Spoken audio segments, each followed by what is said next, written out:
Hello and welcome back to my channel. If you're new here, hi, my name is Haley and you're watching Between the Pages. I have a book review for you today, and that is Our Infinite Fates by Laura Steven. I will just say, please go into this book, expecting your heart to be broken and shattered into a million pieces.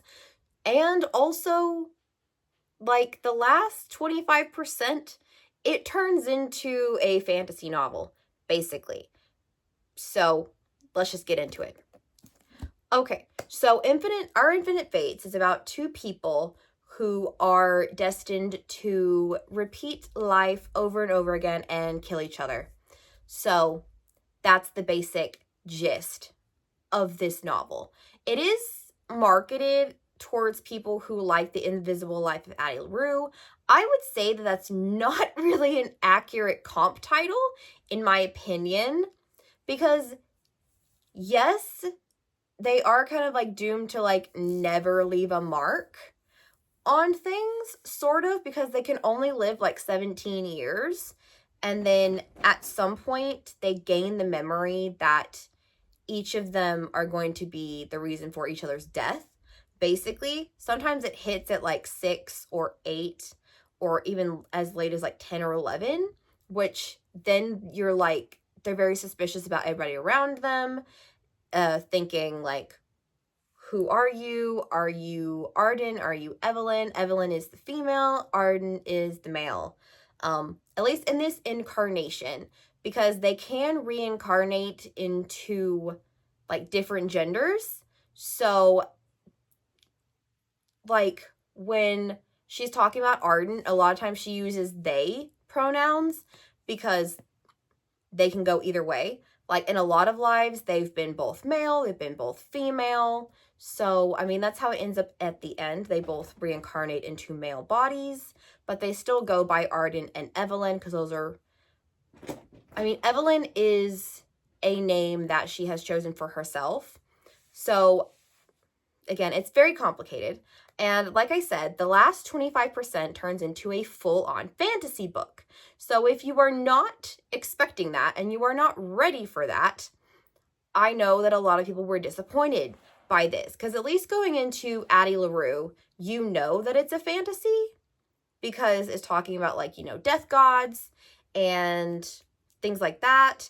Whereas, this is kind of, it starts off as, speculative fiction, where, it happens in our world and it's real world situations and things like that. And then it, has one speculative thing about the whole reincarnation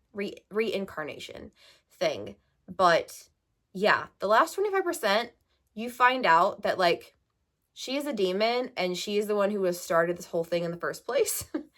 And you find out that in Greek times, Evelyn was in love with this other girl, and this other girl ends up being killed by the demon who ends up kind of sort of becoming Evelyn's mother. And she's like, well, I will give you your love back, but you have to come work for me and basically be a demon and take souls and stuff like that. And so she is reincarnated into a demon, basically. She can't remember any of her human life. She thinks she was born a demon, raised a demon, and that she's pure demon instead of being human who is turned into a demon. And so then she meets Arden, ends up killing him, and basically they have to keep on killing each other, because if they don't end up killing each other, they will be dragged back down to hell and basically tortured until they for a certain amount of time, and then they're reincarnated again and they have to kill each other again. But at the end they choose not to kill each other, and they're both reincarnated again, but they had to give up their love and their memories. And so they let go of all the pain and all the hurt and the betrayals and things. And so when they reincarnate for the final time, because their love, their memories of their love basically kills the mother demon or whatever. And So I know it sounds like I didn't like it, like the way I'm talking about it, but like I really did. It's a very complicated book. And it's one of those that I know is very polarizing and a lot of people did not like. I like things that are bittersweet and heartbreaking and like rip my heart out of my chest, but I 10 out of 10 like would read this again. It's definitely like Where the Dark Stands Still, where it's very depressing when you're reading it, but then it also like it breaks your heart and like I said rips it out of your chest and stomps on it, but like I still want to come back and be like, "Can you do it again, please?" Because it's just that kind of book. It's like I said, the invisible life of Addie LaRue. Oh my god, I cannot speak. Oh my god, should not have had the Dr. Pepper. Sorry, we're running on caffeine and sugar right now, and it's like 8:30 or almost 9 o'clock at night. So, excuse me if I'm tripping up on my words. We're just speaking a mile a minute right now. But yeah, The Invisible Life of Addie LaRue is not a good comp title. Just saying. There is one aspect that I really, really love, and that's Arden ends up writing poems or like poetry about their lives, and it's called 10,000 Years of You.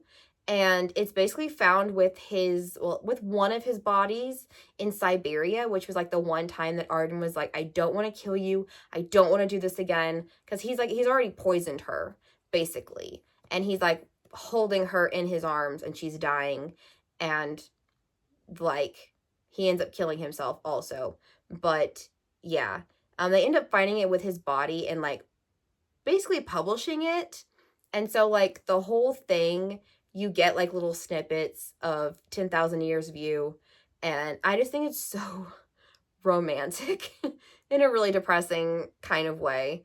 But yeah, that was my rambling review of Our Infinite Fates by Laura Steven. I don't know if this even made sense.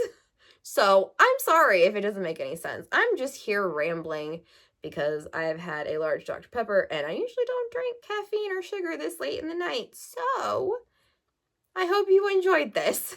I guess I will see you guys later. Bye!